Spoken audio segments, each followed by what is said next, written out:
para nós, 2024 entra como um ano da revisão, ok? Um ano de reavaliarmos algumas coisas e observarmos como precisamos proceder com a nossa vida. É momento de revisarmos a nossa postura de maridos, é momento de revisarmos a nossa postura ou a postura de esposa, a postura de filhos, rever a sua posicionamento ou a sua postura no que diz respeito aos seus estudos, rever a sua postura com os seus amigos, com o seu ministério. É o momento de pararmos e investirmos um tempo de revisão para entendermos como a nossa vida está.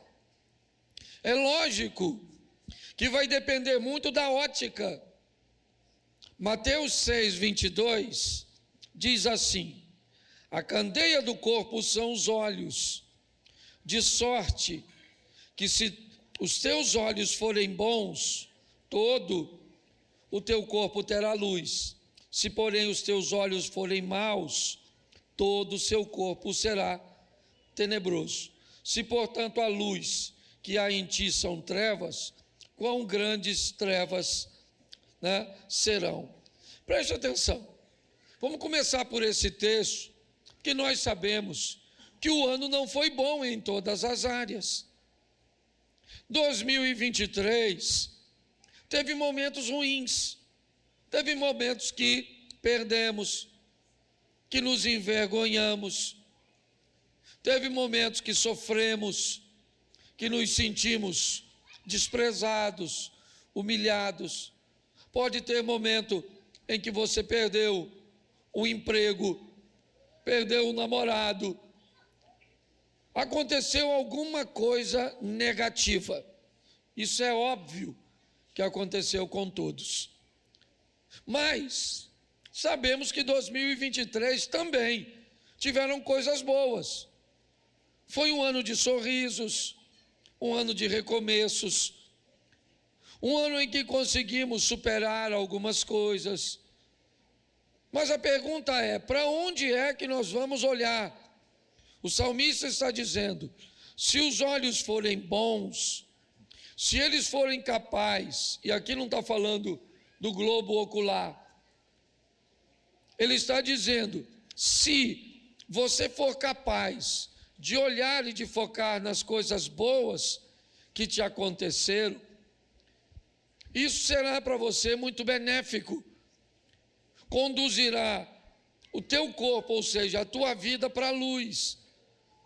Quando você encontra alguém que diz assim: nossa, 2023 foi maravilhoso, você pensa assim: como maravilhoso? Você só teve vitória? Não, eu não só tive vitória, eu só aprendi a ficar focado nelas. Eu aprendi a trazer à memória aquilo que me traz esperança. Eu aprendi a olhar e ver e valorizar mais as coisas boas que me aconteceram do que as ruins. Essa é a grande questão. Olhar com bons olhos não é fechar os olhos para as coisas ruins que lhe aconteceram, mas é se prender, se agarrar, se manter firme às coisas boas, porque a proposta é que consigamos fazer isso de forma positiva. Nós temos uma passagem bíblica que hoje é menos usada, mas que alguns anos atrás grandes pregadores a utilizavam. Ezequiel 37, onde Deus está levando uma mensagem ao seu povo, é verdade, mas está querendo saber como Ezequiel é capaz de enxergar as coisas.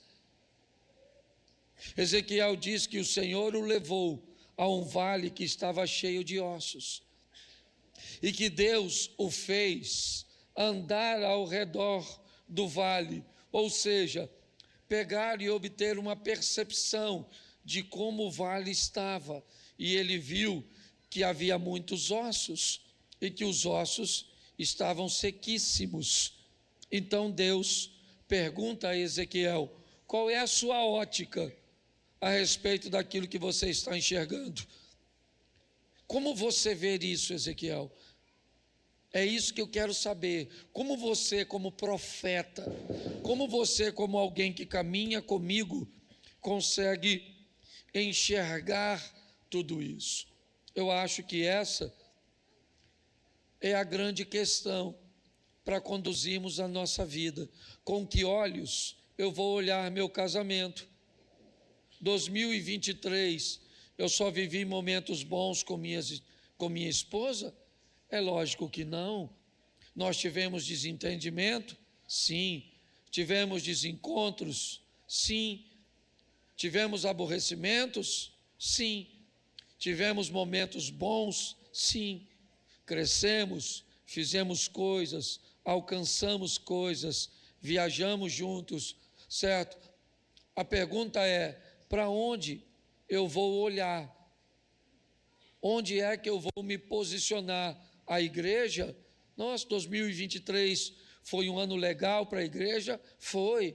Iniciamos a nossa construção em junho, já colocamos quase 7.000 metros, né, de piso para o nosso estacionamento, está 95% pronto.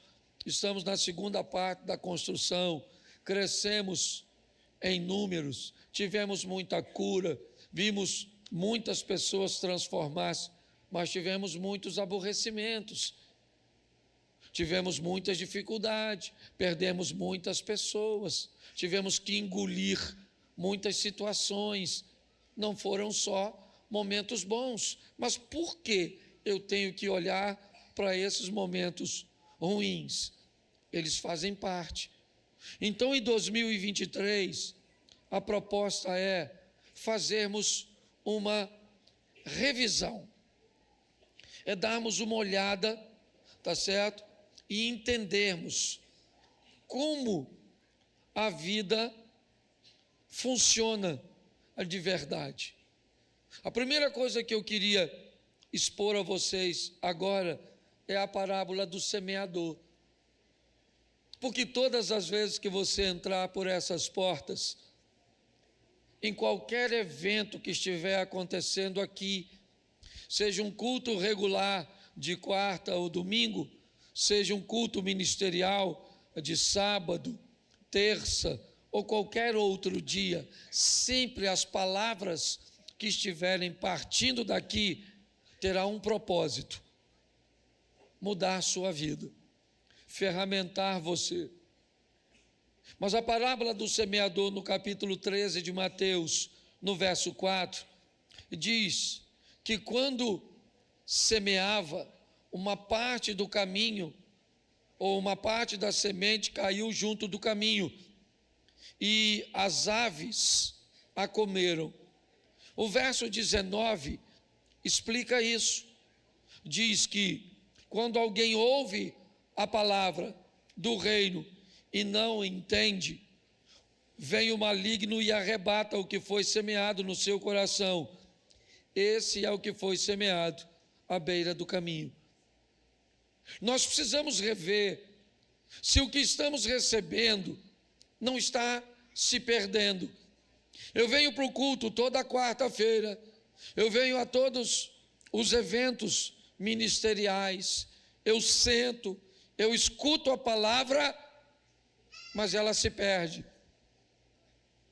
Ela não tem efeito nenhum na minha vida, porque eu não consigo retê-la. Eu não consigo. Eu acho que esse talvez seja um grande problema das pessoas em todos os segmentos. Preste atenção. Você coloca 1.000 litros d'água numa caixa d'água e ela tem um furo de 1 milímetro. Daqui a 2 dias, você vai chegar lá, terá 1.000 litros? Não. Boa parte da água se perdeu num furo pequenininho. Então, antes de você dar alguma coisa, ou de você colocar a água na caixa d'água, é importante que você observe se ela é capaz de reter. Se ela não for capaz de reter, não faz sentido você dar, você colocar. Antes de colocar, você tem que fechar o furo. Eu vejo muito isso, por exemplo, em relacionamentos. A gente fala assim: olha, querida, trata o seu marido bem, cuida dele, que ele vai mudar. Dê a ele aquilo que ele não tem, para que ele te devolva. Talvez ele não saiba ser carinhoso. Se você tratá-lo com carinho, é só uma questão de tempo e ele te devolve carinho. Verdade ou mentira? Verdade ou mentira? Mentira. Nós estamos cansados de ouvir gente que diz: eu estou tratando bem fulano há tanto tempo e ele continua um ogro, um cavalo. Qual é o problema? O problema não é o que você dá para ele. O problema é que você tem que descobrir se ele é capaz de reter. Se ele não for capaz de reter, não interessa o que você entregue para ele ou para ela. Ela vai continuar não tendo, porque não existe nessa pessoa capacidade de armazenamento. É assim que funciona. Então, o grande problema hoje, eu queria que você fizesse uma revisão sobre o que está acontecendo com a palavra de Deus que entra em tu. Tem vazamento. Tem gente que sai daqui e não lembra de nada. Sequer é capaz de lembrar que é crente. Basta ter um carro ali fechando seu carro. Assim que o culto dá virada, terminou que tu desvira no culto. Tu virou no templo e desvirou no estacionamento. Você está aqui e está crescendo asa. Você sai daqui, a asa some e o chifre parece. Cuidado que você pode estar rindo de tu. Então, eu queria que você pensasse um pouco sobre isso. O que está acontecendo com a Bíblia que eu leio? O que está acontecendo com as ministrações que eu recebo? Então, eu vou te mostrar algumas coisinhas aqui que mexeram muito com o meu, pelo menos com o meu coração. Espero que mexa também com o seu. A primeira coisa que nós precisamos revisar são as coisas que estão indo bem. Aquilo que está legal, que não tem problema nenhum. Aquelas coisas que estão andando perfeitamente normais, cujas quais nós vemos êxito, lucro e satisfação. Essa vai ser a revisão, que nós vamos chamar de manutenção preventiva. E aquele cuidado que vamos ter com as coisas que estão indo bem. É o que o apóstolo Paulo escreveu na carta aos Coríntios, no capítulo 10 de 1 Coríntios, verso 12. Aquele, pois, que cuida está de pé, cuide para que não, ele já caiu, não, ele está de pé, ele está bem, mas ele faz uma manutenção, ele revisa, ok, para se manter de pé. É aquela manutenção que nós fazemos antes do problema chegar, sabe? É aquele rolamento que nem barulho está fazendo da roda do seu carro, mas você já sabe que comprou ele zero e ele está com 50 mil. E 50 mil, segundo o fabricante, é o limite que aquele rolamento teria de vida útil. Então, antes que seu carro te deixe a pé na rua, você o conduz para uma manutenção preventiva. A segunda avaliação que nós vamos fazer é aquela que nós vamos chamar de atualização. É a revisão que nós vamos fazer naquilo que nós queremos que melhore. É isso. É aquilo que nós queremos que consiga alcançar o próximo nível. Um texto que eu poderia usar para vocês para definir isso é a transição da lei para a graça. Jesus disse: eu não vim destruir a lei, eu vim cumprir. Quando nós olhamos para esse ambiente, o que nós vemos é uma atualização. É aquilo que agora vai para um próximo nível. Eu preciso descobrir se eu preciso de uma revisão, de atualização nos meus negócios, na minha postura. O que eu preciso atualizar? Por quê? Porque eu quero que melhore. Ele está indo bem. Mas se eu não prestar atenção, daqui um tempo, aquilo que eu estou fazendo ou como eu estou agindo se tornou ultrapassado. Eu preciso revisar isso. A igreja tem mudado. O evangelho continua o mesmo. A igreja já proibiu bateria, luz pintado de preto e luz assim. Sangue de Jesus tem poder. No primeiro casamento de meu pai, ele era diácono de uma igreja e ele morava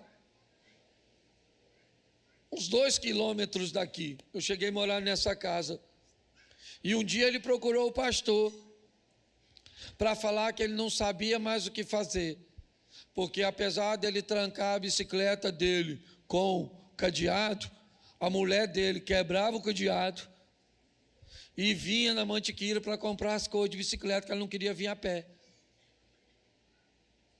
E qual era o problema nessa época? Que andar de bicicleta era pecado para a mulher. E aí o pastor foi falar com o meu pai, foi falar com o pastor: pastor, eu não tenho mais o que fazer com minha mulher. Ela anda de bicicleta, que ela é uma preguiçosa, que não quer andar a pé, não tem medo de ir para o inferno de bicicleta. O que eu faço? O pastor falou: meu filho, faz o seguinte, mete o machado na bicicleta. E meu pai cortou a bicicleta no machado. Queria perguntar aqui hoje quem é que as irmãs que andam de bicicleta. Ninguém anda, né? Vai todo mundo para o céu.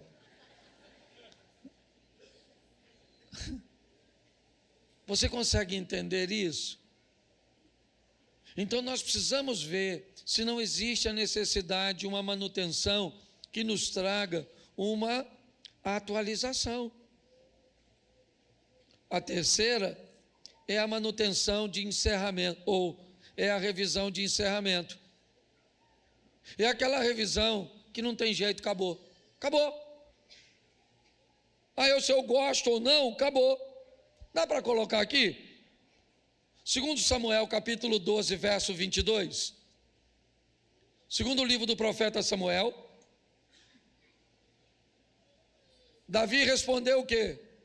Enquanto a criança estava viva, jejuei, porque dizia o quê? Talvez o Senhor se compadeça de mim e a criança continuará, mas agora que ela morreu, por que jejuar? Poderei eu fazê-la voltar? Eu irei até, mas ela não voltará para mim. O que é isso? Isso é uma manutenção. Sabe o que está acontecendo com Davi? Ele está 7 dias sem tomar banho, sem comer, chorando, triste, sozinho, dentro de um quarto. Quando alguém chega e diz para ele: seu filho morreu, chegou a hora dele fazer uma revisão. E que revisão é essa? Esse assunto acabou. Não tem jeito. Tem coisas que precisam acabar. Goste você ou não, queira você ou não, que Deus se agrade ou não. Tem casamento que infelizmente acaba. Tem pessoas que infelizmente morrem. Tem emprego que infelizmente você fica sem ele. Tem negócios que infelizmente vão falir. Tem amizades que infelizmente tem que acabar. Tem pessoas que infelizmente tem que sair da sua vida. Você gostaria que saísse? Não. Mas às vezes você precisa fazer uma revisão de encerramento. Davi está dizendo: eu não vou continuar sem tomar banho, sem comer, chorando por algo que já precisa ser encerrado. 2024 é um ano de encerramento. Precisa se rever para que haja o encerramento. O último aqui, para eu terminar, é a revisão da correção. É daquilo que nós estamos fazendo de errado. Talvez esse seja um dos piores. A manutenção, né? Que é a primeira revisão, a atualização, que é a segunda revisão, o encerramento, que é a terceira revisão. Mas Josué capítulo 7, verso 10, a gente termina aqui, falta 17 minutos. Vamos lá? Então, o Senhor disse a Josué: levanta-se, ou levanta-se, porque está assim prostrado sobre o seu rosto. Então, não, Israel pecou, violaram a minha aliança, aquilo que eu lhes ordenara, pois tomaram das coisas condenadas, e furtaram, e dissimularam, e até debaixo da sua bagagem a puseram. Preste atenção, que essa é uma revisão para se corrigir algo que está errado. Se namoro seu, está errado. Essa roupa sua está errada.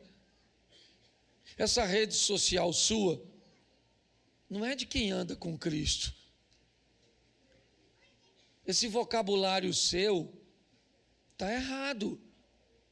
Esse tipo de negócio que você faz está errado. Essa mesa que você se senta, essas amigas, essas pessoas que são sua, esse negócio precisa ser revisto. Está errado. Nós precisamos fazer uma revisão de correção. Essa sua postura de dona de casa está errada. Tem sujeira nessa casa de 6 meses. Você consegue entender? Esse filho seu com essa postura de pirraça está errado.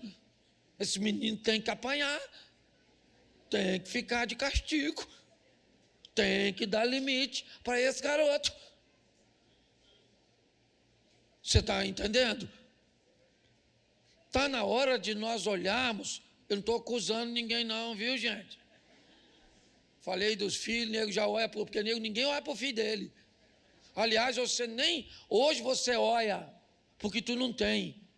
Porque o teu, quando era assim, ó, era o cão chupando manga. Aí hoje você olha para o outro. Hoje seu filho tira 5 e você fala: menino, seu burro, vai estudar. Você tirava 3. Entendeu? A burrice do menino, o nome é DNA. Então não é para ninguém olhar para o outro, não. É para cada um. Olhar para não rir, não, Zia. Tá certo? Então é um ano para nós que só pode mudar para nós aqui no projeto, debaixo de uma revisão.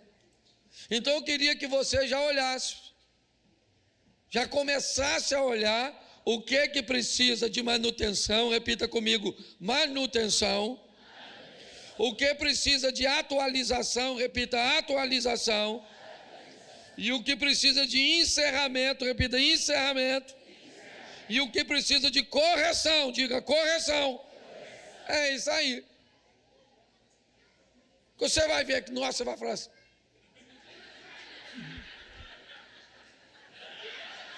Sangue de Jesus trabalha.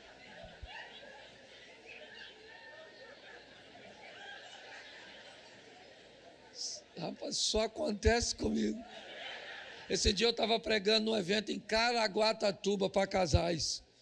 Pensa no negócio. De repente me entra no auditório um avestruz. Avestruz, baixou a cabeça assim. Entrou, parou o auditório. E aí eu olhei para o avestruz e falei: vem só, trouxe a esposa. Tem coisa que só acontece. Deixa quieto. Tá certo, vamos embora por causa do tempo. Aqui. Então coloca Apocalipse. Vamos terminar com Apocalipse, porque sempre termina lá, né?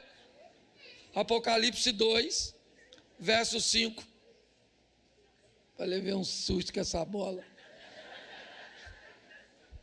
Lembre-se, pois, de onde? Fala, lembre-se.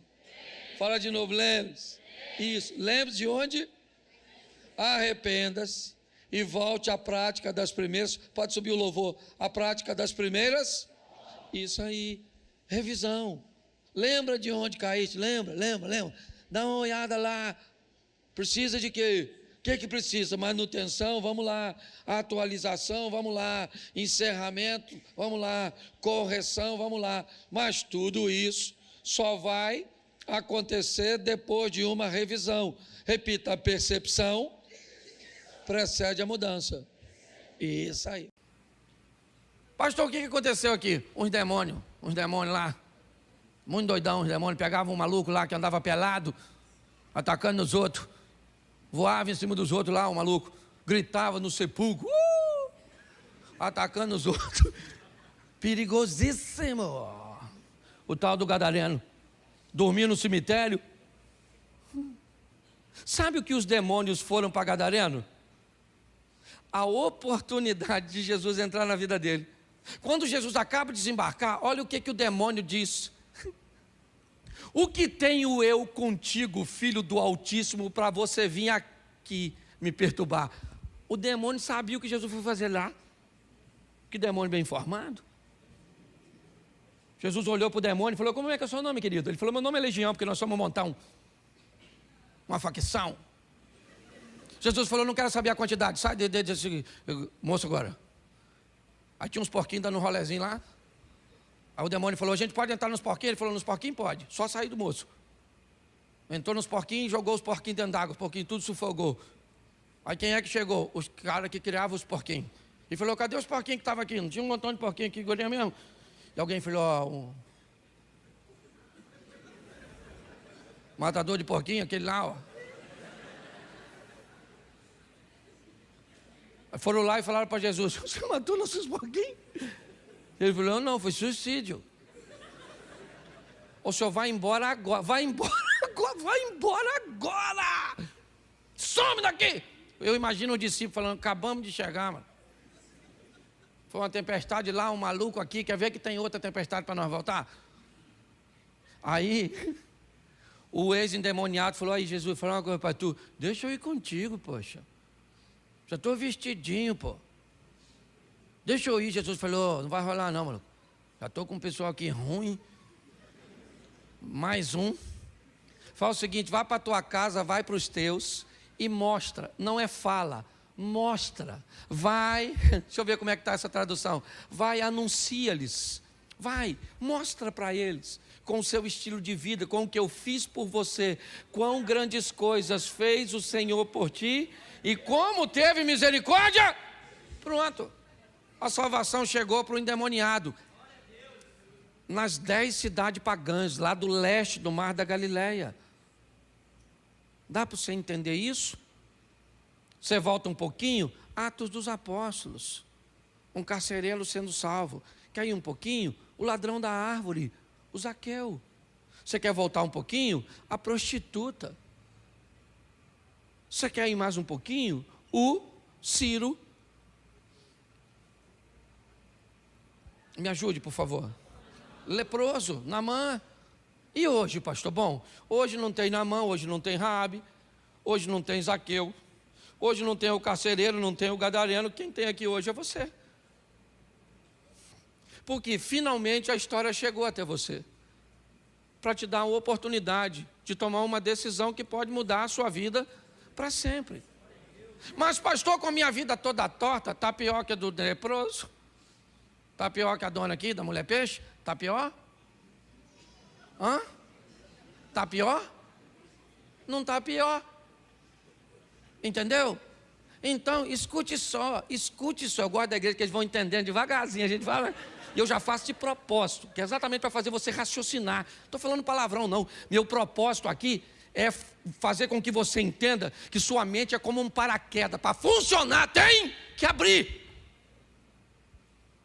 Para que você consiga ver o que Deus fez, faz e fará por sua vida, por sua casa, por sua família, pelos seus negócios. Pastor, mas você não é a melhor opção. Por isso que a Bíblia diz que você não escolheu ele, foi ele que escolheu. Eu não era a única opção e nem a melhor opção que ele tinha. Ele tinha gente muito melhor do que eu, muito melhor do que você, mas aprove ele escolher eu e você e pronto. Quem não gostar, reclama na administração. Eu quero mostrar a você a preocupação de Deus com a sua vida. E que tipo de vida? As duas. Alguns extremistas acham e se preocupam apenas com sua vida material. É verdade. Outros se preocupam apenas com a sua vida espiritual. Alguns acham que a vida material é o mais importante. Aliás, sequer acreditam em vida espiritual. Outros se detêm apenas na vida espiritual e acham que não tem que fazer nada para a vida material. E a minha preocupação hoje é falar com você sobre e enfatizar essa questão de vida terrena. Por quê? Porque nós vivemos debaixo de uma lei de semeadura. E eu queria mostrar algo. Se você gosta de anotar, vai aí, apesar de ficar gravado. Deuteronômio, vamos começar por aqui. Deuteronômio 30:19.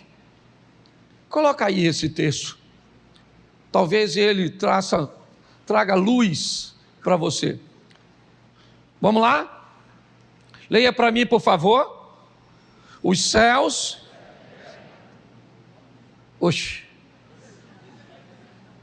Pode deixar o outro, esse aí tá bom. Os céus e a terra tomo por contra que eu tenho a vida e a bênção e a...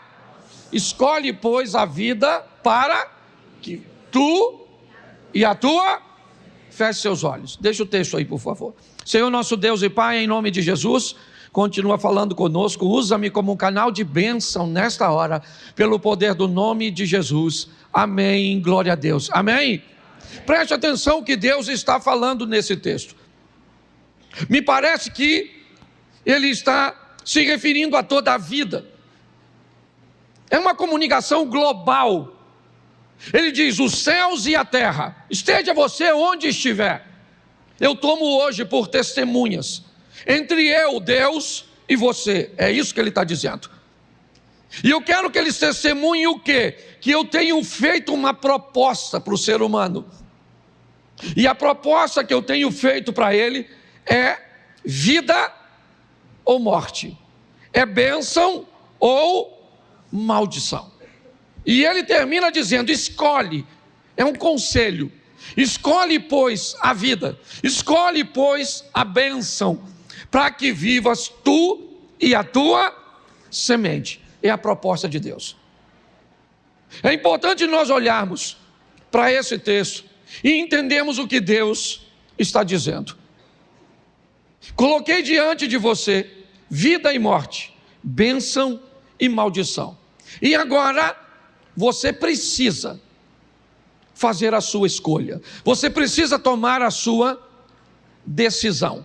E pautado nessa decisão, você terá que arcar com as consequências daquilo que fez, seja de curto, seja de médio, seja de longo prazo. Tem coisas que você fez que não vão aparecer agora, vão aparecer a médio prazo.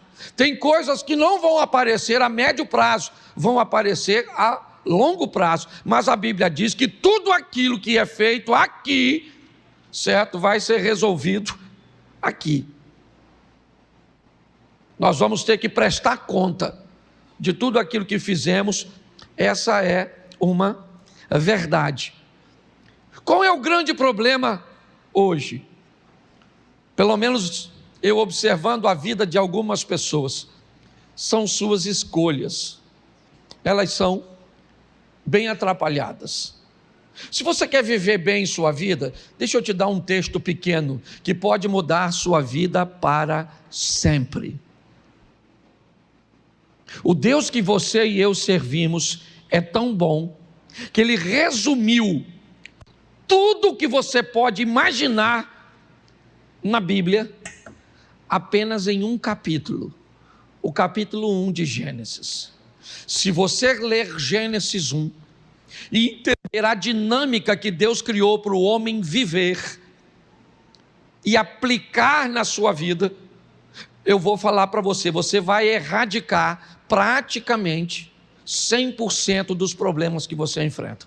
E aqui hoje eu só quero citar 2 dicas. Haja luz e traga firmeza no meio da água, do instável. 2 coisas que nós vamos aprender nessas lições, que começa com céu, terra, fé, tantas coisas que Deus ensina só em Gênesis 1. Você quer, para aguçar a sua curiosidade? Vamos lá. No princípio criou Deus céus e terra. Gênesis 1:1. Mensagem é: aprenda a viver. Coloque o céu em primeiro lugar, ele é prioridade, mas não esqueça da terra, porque você também tem corpo para viver aqui.